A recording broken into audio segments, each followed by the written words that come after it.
The string of bells chimed as the old dilapidated wooden screen door opened. What a delight to see as a breeze of heat waved behind this young, beautiful, melanin-toned female as she strutted down the aisle to pay for Sugar Boy's haircut. She would pull a crispy $100 bill out her tight thigh jeans and slip a folded bill to his barber John Boy. She would say hello to all the patrons waiting in line for haircuts and walk by them with grace and poise, casting a lingering smell of expensive perfume that followed her exit. Every weekend men would pack the shop in hopes to witness this esoteric moment of lust. Sugar Boy always would get the cut and shave.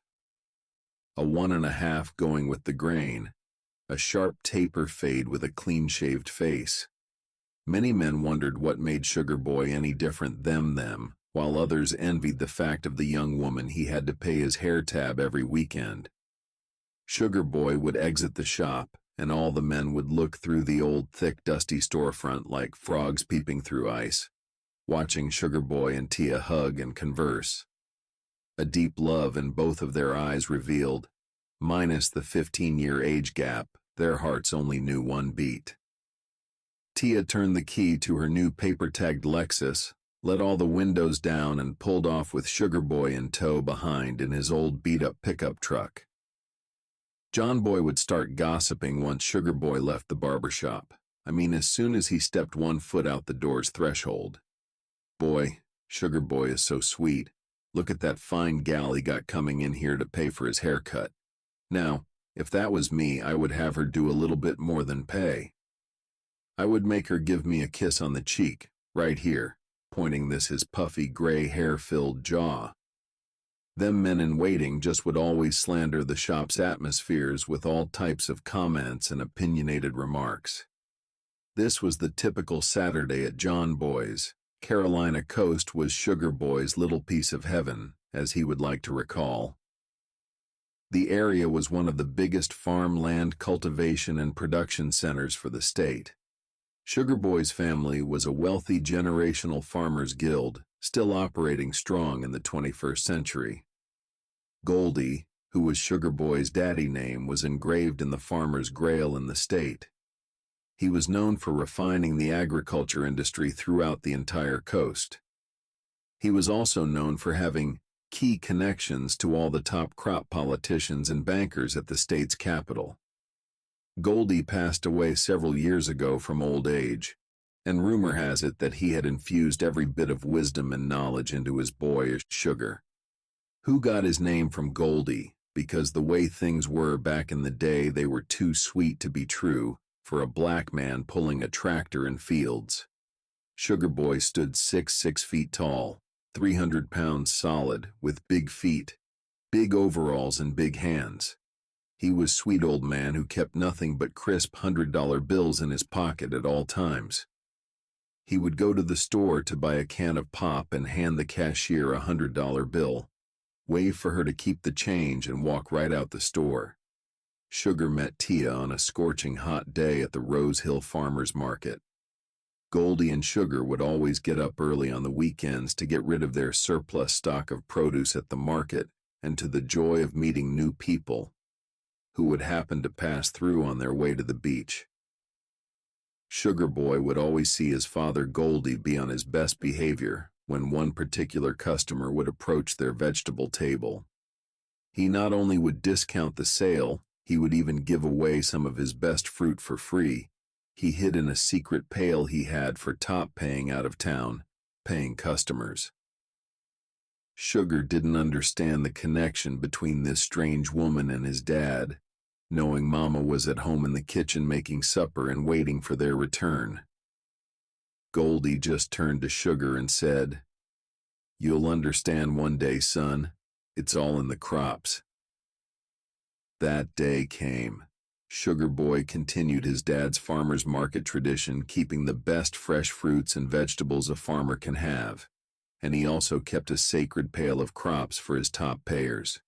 Today at the market, the sun played hide-and-seek with the clouds as drizzles of rain started to sprinkle throughout Wild Grass Fairgrounds.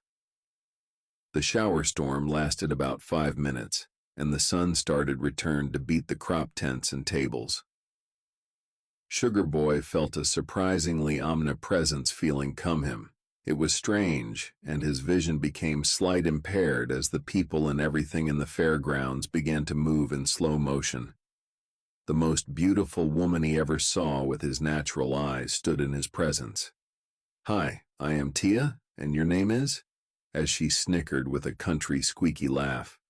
Sugar Boy was completely stuck in a noticeable daze for several minutes, as his body instantly motioned for his hand to rise and grab hers with both of his hands covering hers with a warm embrace.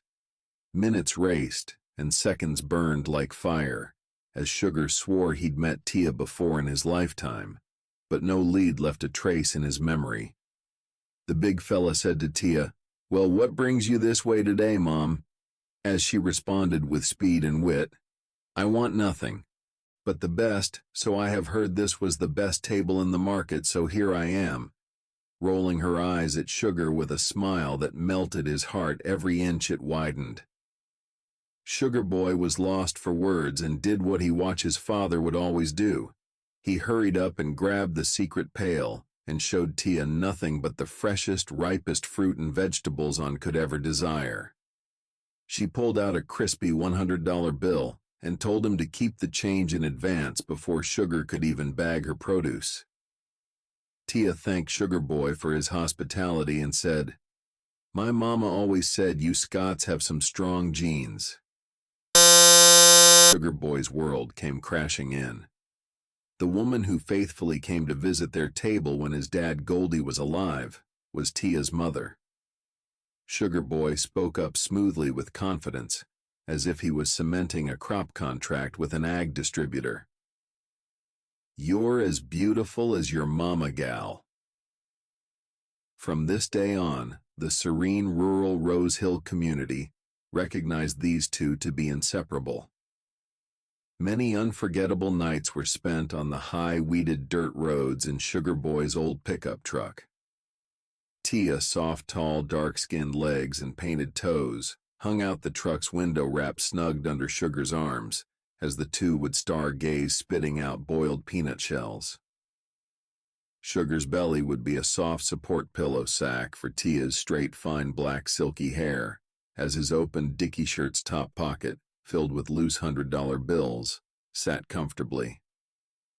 The country sky showcased the constellations like sharp diamonds sitting in black velvet as the two constantly professed their love for one another. Tia's phone ranged, and all one could hear was a voice shouting, "Come now! This bitch think I'm playing with her ass!" Tia snapped out of Sugar's spell and commanded him to drop her by her mother's house to follow up the phone call. Sugar Boy loved Tia to pieces, but didn't like her livelihood. Tia had a flip side. She was a wild, sophisticated country girl who peddled marijuana with a zero-tolerance temper to match. A young woman had threatened Tia's daughter Zia, her only child, with a knife. Jealousy was an ongoing issue with Tia and Zia in Rose Hill. Sugar Boy pulled up to Tia's mother's house, and she ran off to return barefooted, pulling Zia's arm with one hand and a cocked loaded pistol dangling in the other hand. Full of anger, Tia aimed the gun at her neighbor across the road and shouted, "Bitch, I wish you would! I don't play about mines!" The group of females scattered like roaches with the light of fire as flames burst into the air. Tia discharged the firearm, releasing several warning shots into the sky. The very next day, Sugar Boy decided that Tia was no longer fit to stay in Rose Hill, and that he would give her the world to quit her minor illegal dealing and peddling. So he convinced her to allow him to finance a leased apartment in the big city located 2 hours away. He told her to think of it as a safe haven for the both of them to meet up, and it would even extend their love affair with new opening doors. Tia pondered on the thought quickly and instantly settled on yes. The hour and 40-minute commute was a breeze up and down Interstate 40. Tia enrolled Zia into the high school in the city of Raleigh. Eventually, the big city life started to wear on Tia, as her and Sugar Boy would shop and dine at all the finest places in the city. The commute.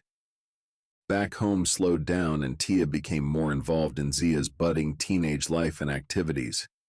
Tia had it made as it appeared in her mind. A young independent mother with access to unlimited money, not to mention she barely spent her own money, and a tailor-made grand lifestyle, living in a high-rise in the country big city, the capital of her state. Sugar Boy's visits seemed endless, until one day Tia got a call from John Boy stating that Sugar was unloading bushels of produce and got stung by a wasp, and hours later he was being hospitalized from passing out. Tia dropped the phone and headed back home to Rose Hill fast as she could to comfort Sugar Boy. Arriving to Rose Hill, Leland Urgent Care Center, Tia stormed through the sliding automatic doors to the nurse's counter, inquiring Sugar Boy's health condition and room number. The nurse informed Tia that only family was allowed to see Sugar Boy at the present time, and her name was nowhere on the list. Tia explained in a stern tone that there must be clearly a mistake because she was his current and only girlfriend.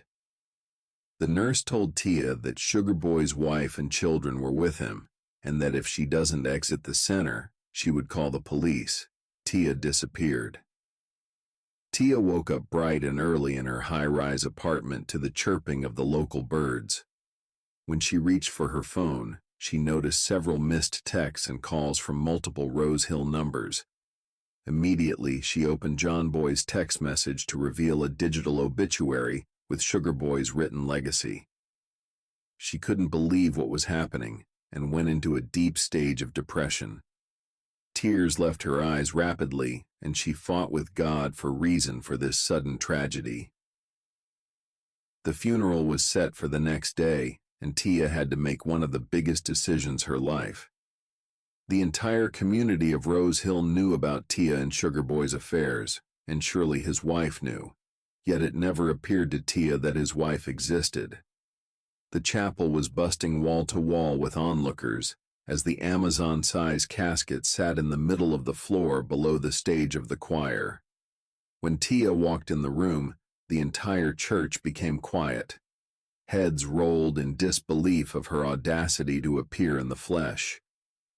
Tia, long black-dressed, glided down the aisle as if she walked on air, reaching the opening of the casket.